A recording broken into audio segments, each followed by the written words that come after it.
I was perched on a stiff plastic chair in the clinic's waiting area when my phone buzzed.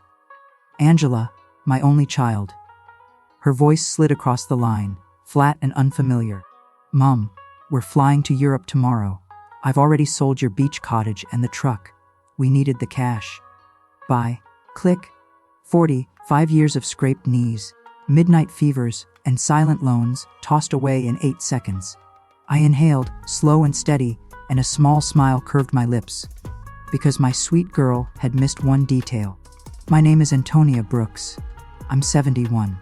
And until that instant, I thought I understood the heart beating inside my daughter. 6 months earlier, Robert slipped away mid-breakfast. He'd just set down my coffee, cream no sugar, and brushed a kiss across my forehead. Morning, darling. His final sentence. Since then, Angela had hovered closer, or so it seemed. 3 visits a week, funeral plans, grocery runs, even a gentle nudge toward this very doctor. Take care of yourself now that you're on your own, she'd murmur, eyes soft. I mistook convenience for devotion. That beach house was our haven. Robert and I bought it the year Angela turned 15. Every extra dollar funneled into salt, stained walls and creaky porches. Summers overflowed with laughter, birthday cakes, Christmas lights strung along the deck rail. She paraded boyfriends, then Edward, through the screen door, while I stirred chowder and folded towels. I never imagined she saw only dollar signs. And the truck. Robert's old Ford, polished every Sunday like a chapel. Oil changed on schedule, parked beneath the same maple. His scent still lived in the cracked vinyl. She knew. She knew. I stayed on that emerald chair, hemmed in by coughs and magazine rustles. And for the first time since the funeral, tears refused to come. A cool stillness settled in my chest, the kind I hadn't felt since Robert's hand went slack in mine. Because 3 days before he died, he'd pressed a thick manila envelope into my palm. Stash this in your dresser, love. Open it when you're ready, only if I'm gone. Grief had buried the memory. Until now. The nurse called my name. The doctor pronounced me, spray for my vintage, prescribed rest and vegetables. I nodded, mind already racing home to that drawer. Outside, the bus stop baked under noon sun. No car, Angela had declared.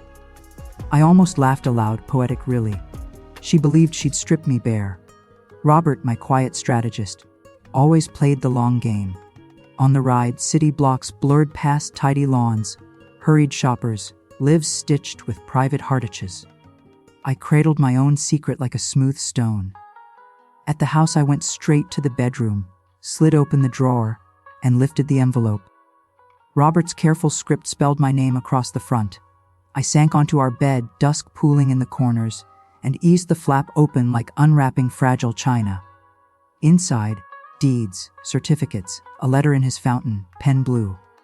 My dearest Antonia, if this finds you, I've stepped ahead. Forgive the silence. I shielded you from worry. Our savings grew roots while we slept. Beyond the cottage, 6 more properties wait, including the tower where Angela and Edward nest. Shares in 3 thriving companies rest in your name alone. You've always been wealthy, love. Now the paper agrees. My pulse fluttered against the pages. A modest motel by the shore, a downtown condo, row houses in quiet neighborhoods, and yes, the 20-story building my daughter called home. Quietly titled to a company I alone commanded. Bank balances bloomed with commas I'd never dreamed of. 40 years driving a city bus by day. Robert had moonlighted as a silent mogul, every sacrifice quietly compounded. He'd hidden it to protect her soul as much as mine. If Angela knew, she'd love the vault, not the parents. Irony tasted metallic on my tongue. Sleep dodged me that night. I drifted through rooms, fingertips grazing chipped furniture she'd mocked as shabby. I paused at the photo of 5-year-old Angela on Robert's knee, gap, toothed and giggling. When had sunlight hardened into frost? Morning brought another call.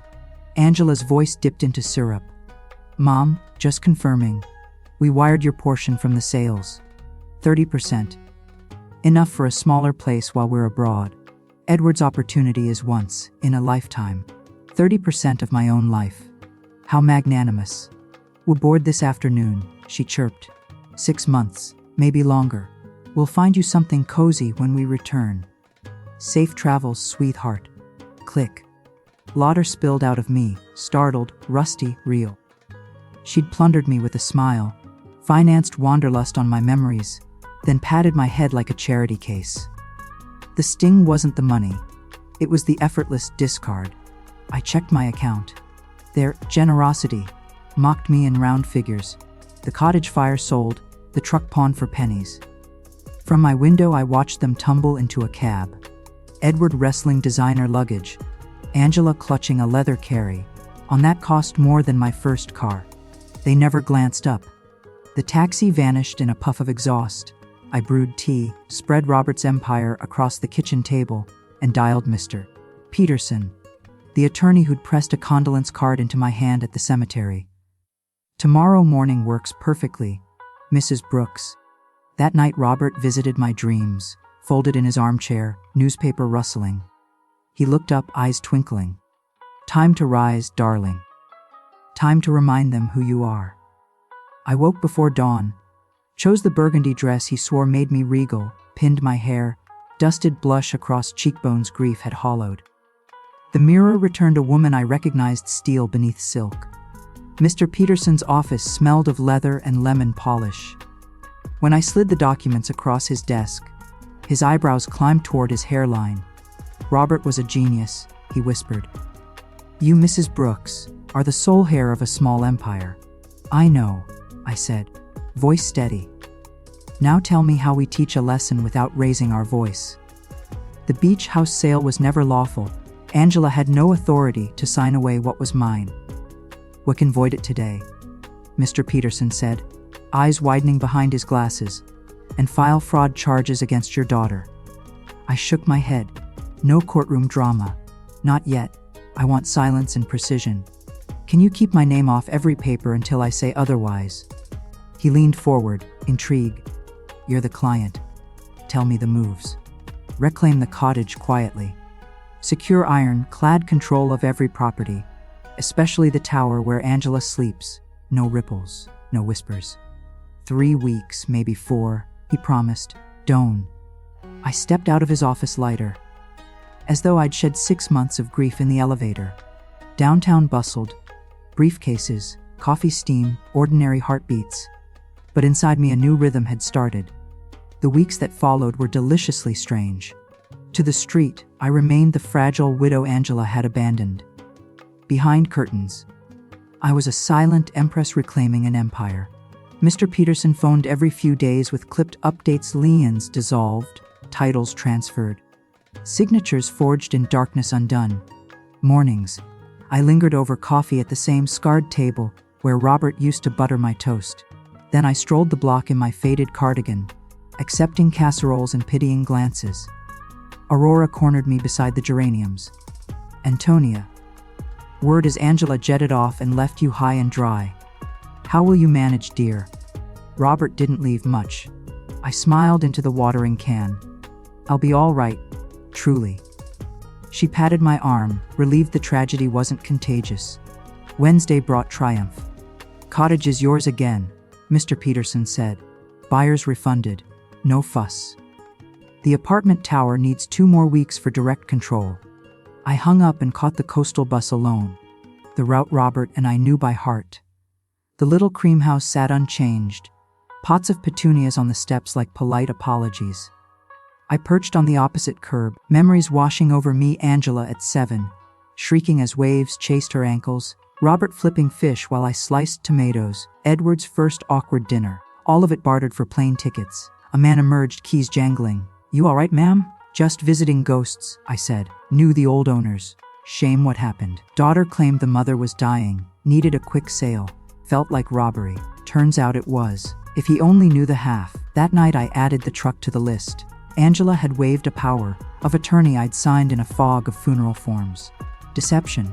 Mr. Peterson confirmed. Well, unwinded. Afternoons became board meetings for one. I pored over Robert's ledgers, learning compound interest the way other widows learn grief counseling. The tower wasn't merely profitable. The neighborhood was gentrifying overnight. Edward, it turned out, had mortgaged their unit to the hilt, collateral he never owned. The banks were circling. Friday sealed the set. Titles transferred, truck returned.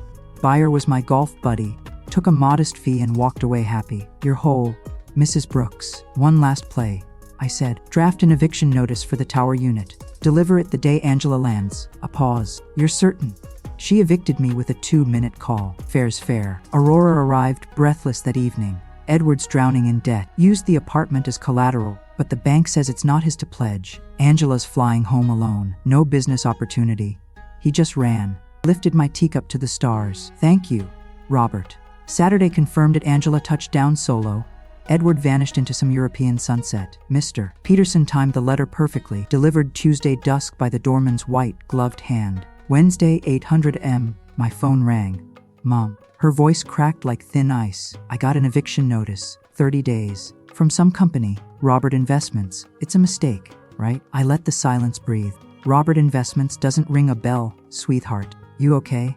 Edward left me. Took the money and ran off with a bartender from Lisbon. I came home to this. Mom, I'm scared. I pictured her clutching the letter, mascara streaking, the tower's marble lobby shrinking around her. Sounds dreadful. I said softly. Maybe call the company. I'm sure it's a mix-up. I will. I need you. Of course, darling. Keep me posted. I set the receiver down, walked to the porch, and watched dawn bleed pink across the rooftops. Somewhere across town, my daughter was learning that some doors lock from the inside. And the key had always been in my pocket. Edward had vanished the moment the cash thinned and the warrants thickened. Poor Angela, trading blood for a mirage. I'm so sorry, sweetheart, I murmured. Where are you now? In the apartment, but not for long, Mom. Can I come over? I have no one. The irony tasted like dark honey. She'd erased me. Now she needed the ghost. Of course, darling. Doors open. I studied my reflection, slipped into dove gray wool, twisted my hair into a modest knot. The mirror showed the fragile widow she expected. Perfect. She arrived hollow-eyed, clothes rumpled, suitcase wheels stuttering over the threshold. For a heartbeat she almost hugged me, then remembered our last goodbye and froze. Coffee? I asked. Please. We settled at the old oak table, same spot where Robert's empire had unfolded weeks ago. Angela looked 12 again, knees tucked under, voice small. I treated you horribly, Mom. I'm sorry. Water under the bridge. No, I said cruel things. Now I'm alone. Edward ran off with a Parisian waitress. No business, just escape. He forged my name on loans, hundreds of thousands. The banks want me. And this eviction. Her sob cracked the air. My heart flickered, maternal instinct tugging. I pictured her cold phone call from the clinic, the casual discard. The flicker died. Have you seen a lawyer? I'm broke. Edward took the last euro. A pause. Maybe stay here. Just till I'm on my feet. There it was. The plea I'd scripted in silence. This will always be your home, Angela. Her face collapsed in gratitude. She hugged me like a life raft. I returned it, arms gentle, mind sharp.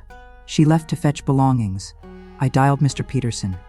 Dig into Edward's debts. Every lender, every forged line. Keep my name off the trail. May I ask the endgame?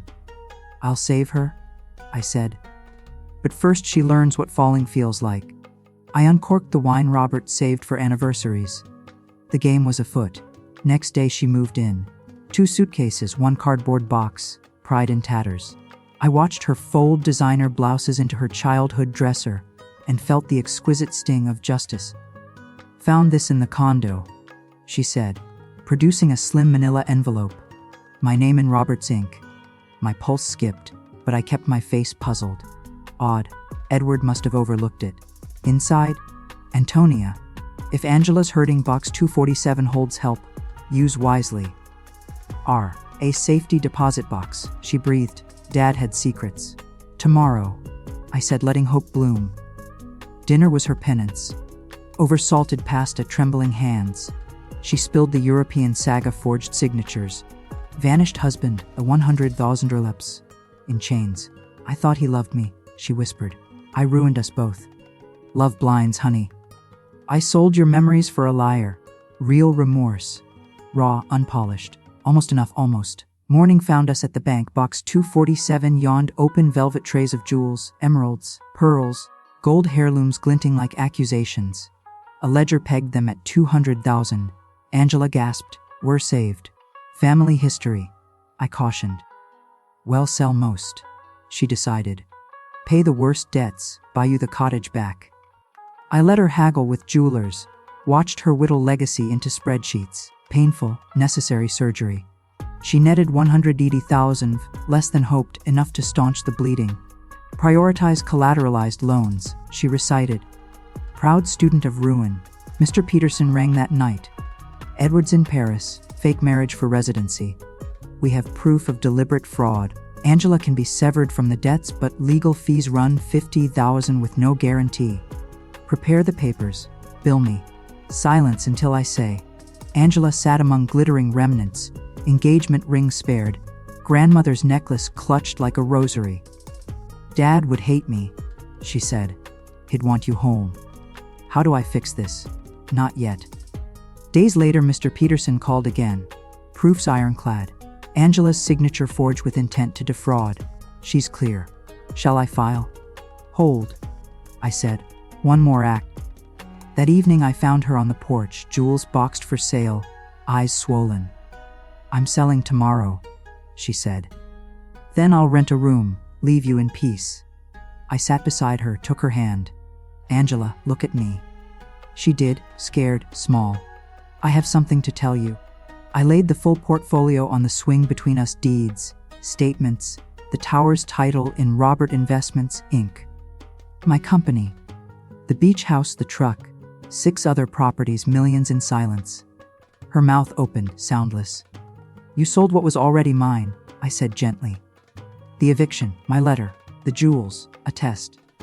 Tears spilled. You're solvent, always was. Your father planned for every storm, including you. She folded in half, sobbing into her knees. I'm sorry, Mom. I was monstrous. Yes. And now you know how betrayal tastes. I lifted her chin. The debts die tomorrow, paid in full, quietly. The apartment's yours if you want it. The cottage is yours every summer. But you'll earn your way. A job, rent, respect. Understood. She nodded, frantic. One more thing. I placed the grandmother's necklace in her palm. Keep this. Sell nothing that can't be replaced. Some things are not transactions. She clutched it, weeping. I pulled her close. Real this time, no calculation. Robert's stars winked overhead. Lesson delivered, love intact.